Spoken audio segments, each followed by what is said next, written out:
Hey guys, what's good? It's your boy Mimo, and today I thought I would teach you guys how to get Instagram on the iPad.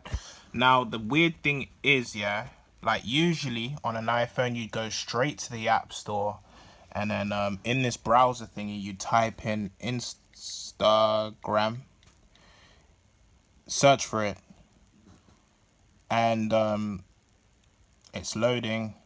It doesn't come up. All it comes up is with a bunch of apps which are related to Instagram, like Instagram likes, tags for Instagram, but not the actual app itself. That's missing on the search bar. But the way to troubleshoot this is to go on to Instagram.com on Safari, and then Instagram, find it for free on the App Store. You click get, and then voila, it pops up here.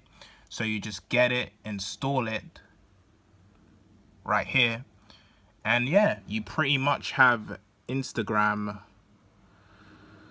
on this App Store. You might change at any time. Yes, all right. So yeah, you pretty much have Instagram downloading on your iPad now.